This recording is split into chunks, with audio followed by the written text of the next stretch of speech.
The more famous something becomes, the more haters it will have. It is quite obvious, actually. You'll just have more people hating you when you get more people to know about you at all. But what the church did over the centuries was just a little more than that.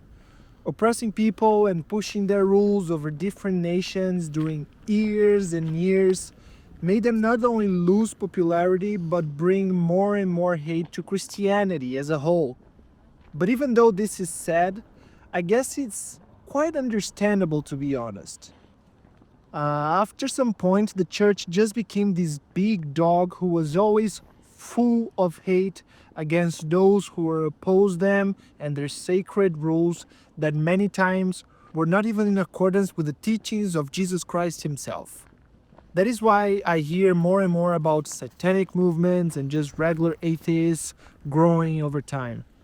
Since I moved to Prague about 3 years ago, I started to get myself more interested in learning about religions and other subjects like spirituality overall.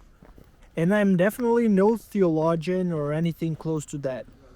But I guess that what actually made me be more intrigued about this kind of subject was the fact that here in Prague, and in the whole Czech Republic actually, despite the fact that we see so many beautiful and huge churches everywhere, this country is one of the places with the highest rates of atheists in the world. And it just doesn't make sense, the math doesn't add up.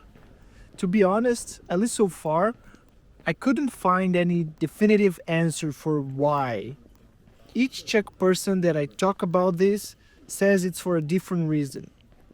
Some of the most common guess, I would say, is that the fact that during the time this country was being ruled under the regime of the Soviet Union, the state itself was against the church and any kind of religion, because the Soviets used to see the church as a threat for their influence and power over the lands that they conquered.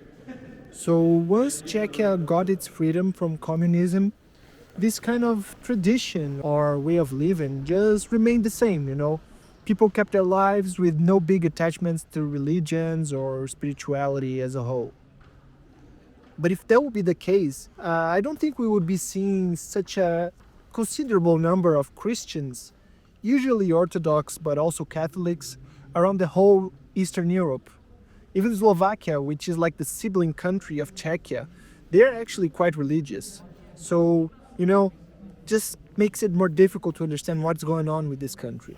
And after all the research that I did and questions that I've asked, and from what I see, the reason why most Czech people are atheists is the church. During so many years and centuries, the lands of this country were dominated by different rulers. But one thing that was a common among the different tyrants that put their hands into the Czech Republic lands was their affiliation with the church.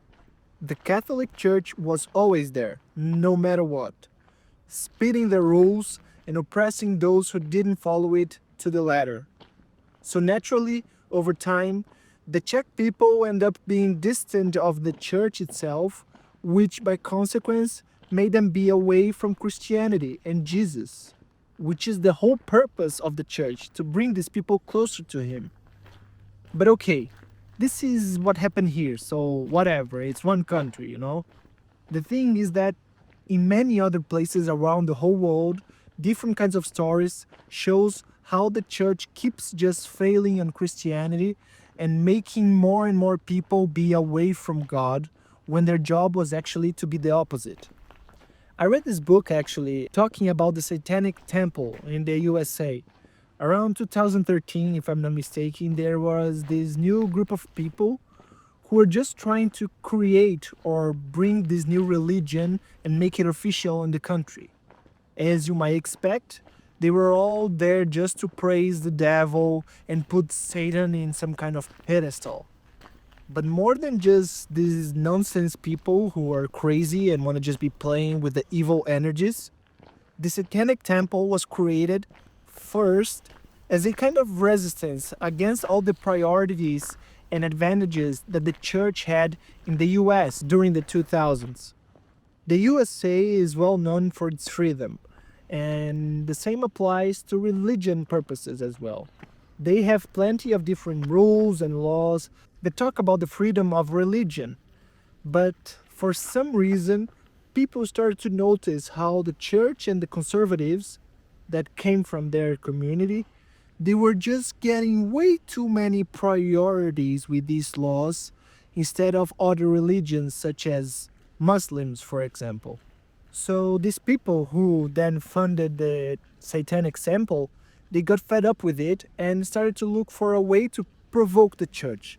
The whole purpose is that they felt excluded by the church and all the rules and priorities that they had, and wanted to provoke it and be against it, make some kind of opposition. It became kind of like a politics, you know? The same way that you have the Republicans and the Democrats in the States, they wanted to do something against the church, so they created the Satanic Temple.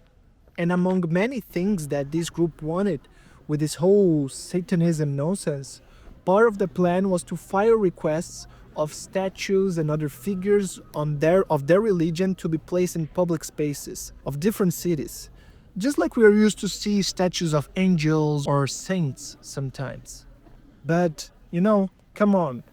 Imagine how sweet it will be if you go for a walk at the park with your kids and you just see some human-sized statue of the Baphomet doing some satanic signs with his hands, just besides the trees and the flowers. But that one, to be honest, was kind of chill. The guys were even asking about extracurricular activities in the schools where the kids would have satanic classes, just like they have it with Christianity. The point that I want to bring here with this is that after all the work that we should recognize coming from the church in bringing the word of Jesus Christ to be alive up until today, they also have been failing themselves by the different rules that they praise. The church was funded by Jesus and his disciples, but it's being managed by regular men over tens of centuries. And we should never forget how every man and woman, including me, you, and the ones in charge of the church, are corrupt and sinners. It is of our nature. How many times haven't we seen the church and its representatives forcing laws and rules that, for those who read the Bible, know that Jesus would never approve? Especially with all the hierarchy the church has. It is inevitable that through its many layers of powers, many of the men in command of it are full of greedy and selfish intentions. Of course that I can't really point fingers or talk about anyone in particular, but this is just a real belief that I have, which might be the case of many of the men in there. And this is actually how Protestantism kind of started. When even those who believed in Jesus got in disagreements with the way that the church or the Catholic Church operates things. But just to make clear, I'm actually no Protestant, as well as it's not my goal here to talk about it in this video. If you think it could actually be something interesting as a subject, you could just leave it in the comments. It will be great to know about it. But now that the church seems to be kind of losing its relevance, in many places at least, not everywhere, it feels like Christians around the world are just becoming lost. The followers of Christ were raised and got used to having a guide such as the church to help them keep their faith alive and keep in touch with God. But now that this popularity of the church has been kind of changing, and its management doesn't seem to be doing anything to bring its relevance back, I do believe that people are starting to let their relationship with God kind of die out. They don't necessarily stop believing in him, but it feels like it's just something moving to a second tier of priorities, if you know what I mean. And that's the thing. As humanity evolves, the way that our religion should be preached and spread also should evolve. I don't know if you have seen, but at least in my personal TikTok, I see a bunch of those Christian teachings and videos of Jesus Christ, even some kind of cool edits, to be honest, like they do some cool videos or inspirational about Jesus. And they are in fact a modern way of spreading the word of Christ, if you ask me. Also, Of course, I'm not here saying that the Catholic Church should create their own TikTok page. No, there's nothing like that. But you know what I mean, right?